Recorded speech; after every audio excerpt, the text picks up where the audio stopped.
नमस्कार। इस YouTube channel में आप सभी का स्वागत है। इस वीडियो में आज हम विषय हिंदी घटक भाषा अध्ययन यानी व्याकरण उपघटक वाक्य के भेद, इसमें अर्थ के आधार पर वाक्य के कितने भेद हैं उसकी ज्यादा जानकारी हम इस वीडियो में देखेंगे। अर्थ के आधार पर वाक्य के भेद 8 हैं। 1. विधानवाचक वाक्य। 2. इच्छावाचक वाक्य। 3. आज्ञार्थक या आज्ञावाचक वाक्य। 4. निषेधवाचक वाक्य। 5. प्रश्नार्थक या प्रश्नवाचक वाक्य। 6. विस्मयादिबोधक वाक्य।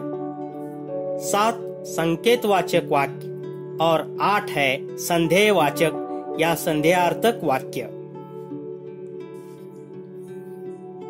इस वाक्य के भेद में पहला है विधानवाचक वाक्य की परिभाषा। ऐसे वाक्य जिनसे किसी काम के होने या किसी के अस्तित्व का बोध हो, वह वाक्य विधानवाचक वाक्य कहलाता है। विधानवाचक वाक्य के कुछ उदाहरण यहाँ देकर विस्तृत जानकारी देने की कोशिश किया हूं मैं।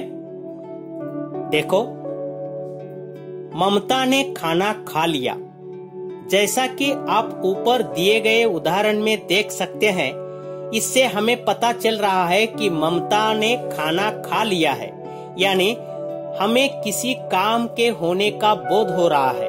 अतः यह उदाहरण विधानवाचक वाक्य के अंतर्गत आएगा। दूसरा और एक वाक्य है, हिंदी हमारी राष्ट्रभाषा है। ऊपर दिए गए उदाहरण में जैसा कि आप देख सकते हैं, हमें पता चल रहा है कि हिंदी हमारी राष्ट्रभाषा है, यानी हमें किसी वस्तु के अस्तित्व का बोध हो रहा है। अतः यह उदाहरण विधानवाचक वाक्य के अंतर्गत आएगा। अगला भेद है इच्छावाचक वाक्य। इच्छावाचक वाक्य की परिभाषा इस तरह है, ऐसे वाक्य जिनसे हमें वक्ता की कोई इच्छा, कामना, आकांक्षा, आशीर्वाद आदि का बोध हो, वह वाक्य इच्छावाचक या इच्छादर्शक वाक्य कहलाते हैं। इच्छावाचक वाक्य यहाँ उदाहरण विस्तृत रूप में। पहला वाक्य है, ईश्वर करे सब कुशल लौटे। ऊपर दिए गए उदाहरण में जैसा कि आप देख सकते हैं, यहाँ हमें वक्ता द्वारा की गई कामना का पता चल रहा है। वक्ता कामना कर रहा है कि जाने वाले सभी कुशल लौटे। यह हमें कामना के बारे में बता रहा है। अतः यह उदाहरण इच्छावाचक वाक्य के अंतर्गत आएगा।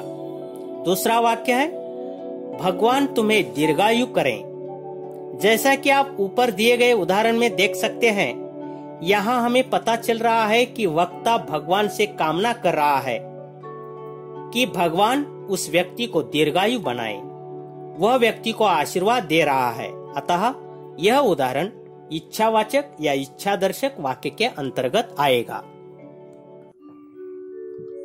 अर्थ के आधार पर तीसरा वाक्य भेद है आज्ञार्थक वाक्य या आज्ञावाचक वाक्य। इसकी परिभाषा इस तरह है, ऐसे वाक्य जिनमें आदेश, आज्ञा या अनुमति का पता चले या बोध हो, वे वाक्य आज्ञावाचक वाक्य कहलाते हैं।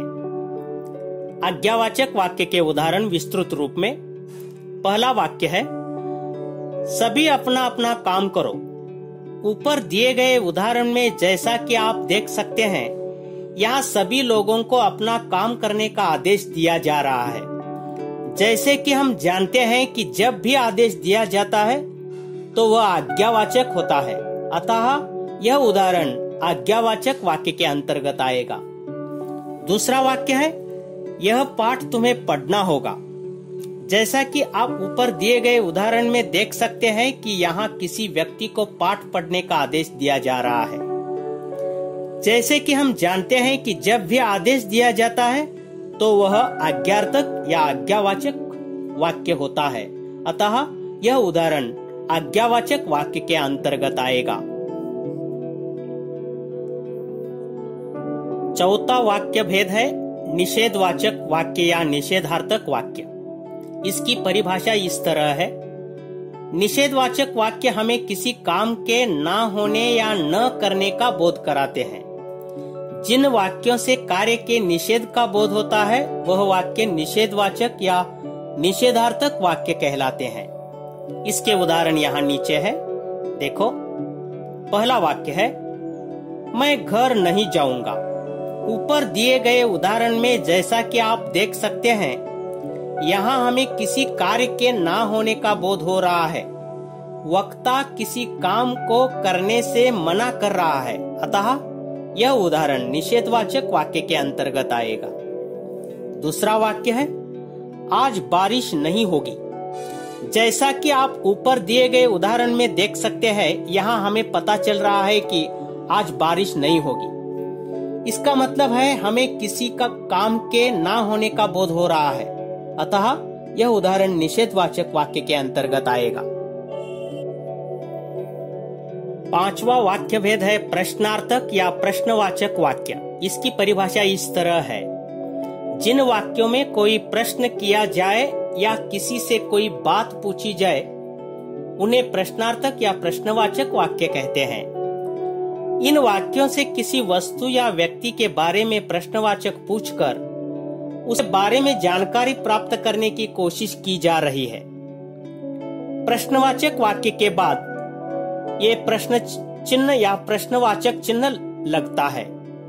इसके उदाहरण नीचे है, देखो। पहला वाक्य, तुम्हारा नाम क्या है। इसमें ऊपर दिए गए उदाहरण में जैसा कि आप देख सकते हैं, किसी व्यक्ति से उसका नाम पूछा जा रहा है, यानी उस व्यक्ति के बारे में जानकारी लेने की कोशिश की जा रही है, अतः यह उदाहरण प्रश्नवाचक वाक्य के अंतर्गत आएगा। दूसरा वाक्य है, तुम स्कूल कब जाओगे। जैसा कि आप ऊपर दिए गए उदाहरण में देख सकते हैं कि यहाँ स्कूल जाने के समय के बारे में पूछा जा रहा है। जैसा कि हम जानते हैं कि जब कोई भी प्रश्न पूछता है तो वह वाक्य प्रश्नार्थक या प्रश्नवाचक हो जाता है, अतः यह उदाहरण प्रश्नवाचक वाक्य के अंतर्गत आएगा। इसका मतलब जब भी हम प्रश्न पूछते हैं उसे हम प्रश्नार्थक या प्रश्नवाचक वाक्य कहेंगे। अगला वाक्य भेद है विस्मयादि बोधक वाक्य की परिभाषा या विस्मयादि बोधक वाक्य। ऐसे वाक्य जिनमें हमें आश्चर्य, शोक, घृणा, अत्यधिक खुशी, स्तब्धता आदि भावों का बोध हो, ऐसे वाक्य विस्मयादि बोधक वाक्य कहलाते हैं। इन वाक्यों में जो शब्द विस्मय के होते हैं उनके पीछे इस तरह का विस्मय सूचक चिन्ह लगता है। इस चिन्ह से हम इस वाक्य की पहचान कर सकते हैं। उदाहरण के लिए वाक्य यहाँ विस्तृत रूप में देखो। हे भगवान, ऐसा मेरे साथ ही क्यों होता है। ऊपर दिए गए उदाहरण में जैसा कि आप देख सकते हैं कि वक्ता के इस वाक्य से शोक का भाव बोध हो रहा है। जैसा कि हम जानते हैं कि जब भी वाक्य में शोक का भाव होता है तो वह विस्मयादि बोधक वाक्य हो जाता है। अतः यह उदाहरण विस्मयादि बोधक वाक्य के अंतर्गत आएगा। सातवां वाक्य भेद है संकेतवाचक वाक्य यानी संकेतार्थक वाक्य। इसकी परिभाषा इस तरह है, वे वाक्य जिनसे हमें एक क्रिया का दूसरी क्रिया पर निर्भर होने का बोध हो, ऐसे वाक्य संकेतवाचक वाक्य कहलाते हैं। यानी कि एक वाक्य दूसरी क्रिया पर निर्भर होता है। इस तरह के वाक्य संकेतार्थक वाक्य या संकेतवाचक वाक्य होते हैं। इसका उदाहरण देखो यहाँ, अगर तुम परिश्रम करते तो आज सफल हो जाते।